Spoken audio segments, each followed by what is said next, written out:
renewable energy projects in general, picture that you've got an owner of a medium-sized office building, and he receives electricity from his utility company, but there's a couple things about that that doesn't make him particularly happy. The utility company is generating a lot of its electricity from coal.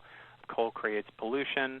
That sort of makes him unhappy. He's sort of got this eye on Al Gore inconvenient truth, and saving the planet would like to be a little bit more ecological, so to speak.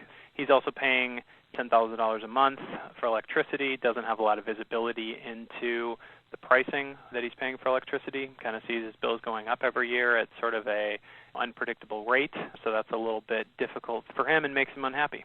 So he's heard a lot about solar technology and sort of has a dream. Well, what if I put solar panels on my building?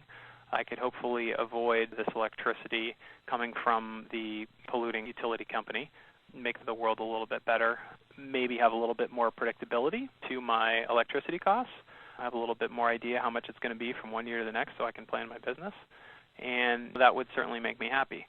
However, obviously the cost of solar isn't free, and in our example here, maybe it costs $1 million to put solar panels on the building. So obviously $1 million doesn't get the building owner very excited.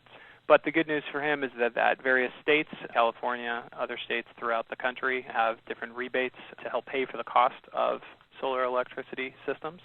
And there are also investors out there that have a lot of tax liability that they have to pay to the IRS. Those of you joining us with low-income housing tax credit backgrounds, new market tax credit backgrounds, historic tax credit backgrounds are obviously intimately familiar with this, but corporate investors that pay this large tax liability to the IRS and would prefer to save some money on taxes while making quality investments in their community and things that they care about. And so these investors would invest in solar panels in order to generate these things that we call tax credits, as we'll talk about in detail in the different types of tax credits that are available for these projects.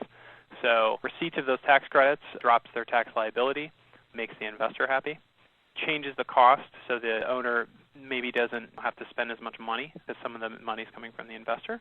So that makes the owner much happier, and there's goals are achieved. The utility company has magically disappeared from the scenario, and a lot of times the deal is structured so that you may have another party that comes in that can partner with the investor.